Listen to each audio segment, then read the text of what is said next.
Hello and welcome back to my YouTube channel. Today I will tell you explain the various elements of cost.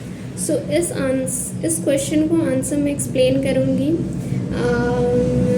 पहला तो आप बताएंगे कि बहुत सारे एलिमेंट होते हैं कॉस्ट के, जैसे कि 3 तरह के होते हैं आपके मटेरियल कॉस्ट, दूसरा हो गया आपका लेबर कॉस्ट और तीसरा हो गया एक्सपेंसेस. आप इस तरीके से समझ सकते हैं कि आप एक फैक्ट्री अगर इस्टेब्लिश करते हैं और सपोज़ कीजिए आपने साड़ी का मीन्स की मैन्युफैक्चरिंग यूनिट मीन्स के इस्टेब्लिश किया है, तो उसमें आपको मटेरियल लगेगा, दूसरा आपका लेबर कॉस्ट लगेगा, तीसरा एक्सपेंसेस लगेंगे.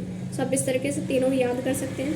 अब इसमें क्या होता है कि ये जो मटेरियल कॉस्ट है इसको डिवाइड होता है आपका 2 पार्ट में, डायरेक्ट मटेरियल कॉस्ट और इनडायरेक्ट मटेरियल कॉस्ट. ठीक वैसे ही ये भी आपका डिवाइड होता है 2 पार्ट्स में, डायरेक्ट लेबर कॉस्ट और इनडायरेक्ट लेबर कॉस्ट.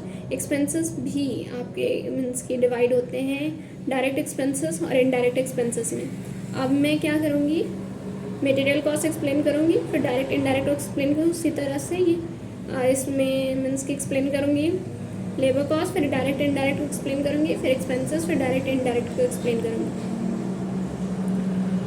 और फिर देखिए, पहले तो हम समझेंगे कि मटेरियल कॉस्ट होता क्या है. तो material cost refers to the cost of material such as raw materials और स्पेयर पार्ट्स एक्सेट्रा. अब ये स्टेटमेंट आप मेंशन किए हैं. दूसरा लाइन आप इसमें लिखेंगे कि ये फर्दर आपका क्लासीफाइड होता है 2 पार्ट्स में, direct material cost, indirect material cost. Direct material cost में क्या हो गया आपका कि इसमें आपने 2 स्टेटमेंट मेंशन करना है. Direct material cost refers to the cost of direct material. अब आप इसमें एक्सप्लेन कीजिए कि डायरेक्ट मटेरियल होता क्या है. तो डायरेक्ट मटेरियल जो है is the refers to the material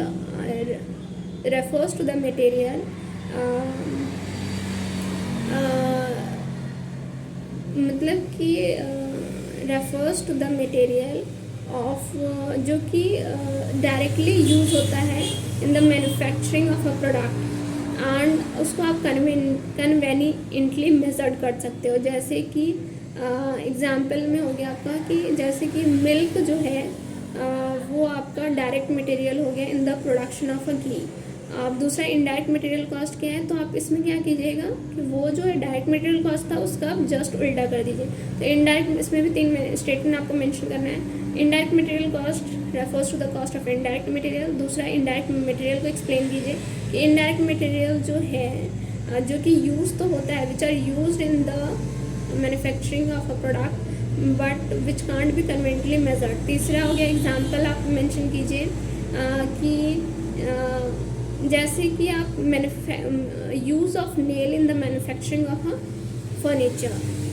so आप नेल जो है कन्वेंटली आप मेजर नहीं कर सकते हो ना. वुडन जो हो गया वो डायरेक्ट मटेरियल हो गया उसमें. सो आप मैंने तो मटेरियल कॉस्ट को एक्सप्लेन कर दिया. अब दूसरा है लेबर कॉस्ट. तो लेबर कॉस्ट क्या है, तो labour cost refers to the remuneration such as wages, bonus, salary etcetera to all the labour, to all the employees whether they are working in factory side, administration side or in the selling division. So आपका direct labour cost आ गया और indirect labour cost आ गया. तो direct labour cost क्या है, refers to the cost of direct labour. फिर आप बताइए कि डायरेक्ट लेबर क्या होता है. डायरेक्ट लेबर जो है इज द लेबर जो कि डायरेक्टली इंगेज होता है इन द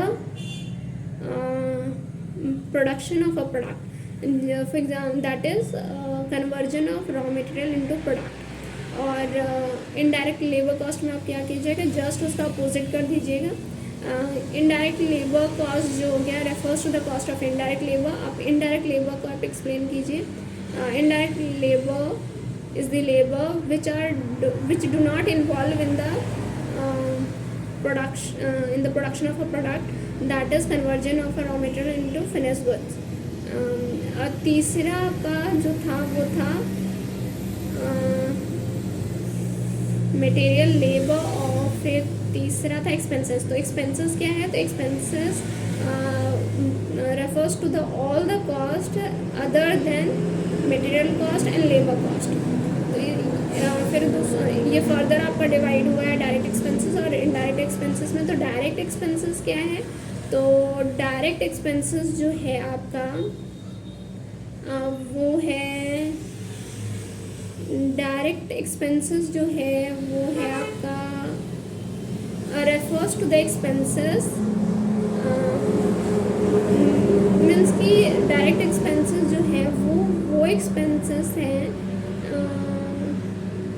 जो direct expenses refers to the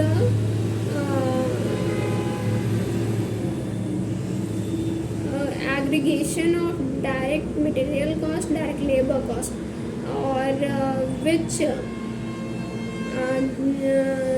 which used in which can be means कि कन्वेंटली आप उसको मेजर्ड कर सकते हो, so can be allocated to a particular cost unit, आप उसको मीन्स कि अलोकेट कर सकते हो। उसी तरह से इनडायरेक्ट एक्सपेंसेस जो हैं आपके refers to the cost of indirect material and indirect expenses which can't be conveniently आप मेजर नहीं कर सकते हो, और so can't be allocated to a particular cost unit. ये हो गया आपका। फिर आप ये जो इनडायरेक्ट मटेरियल कॉस्ट है, इनडायरेक्ट लेबर कॉस्ट है, इनडायरेक्ट एक्सपेंसेस, ये तीनों कॉम्बिनेशन से आपका बनता है overhead. So overhead is the aggregation of indirect material cost, indirect labour cost, indirect expenses.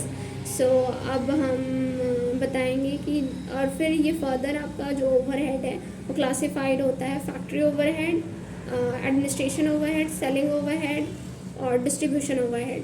तो फैक्ट्री ओवरहेड क्या हो गया, तो it is the expense which a firm incurred in the production area of the organization, for example rent and tax of the organization। और दूसरा हो गया, दूसरा था administrative overhead, refers to the expenses which a firm incurred in the administration area of the organization, for example salary of employees और telephone expenses। तो तीसरा था आपका सेल्स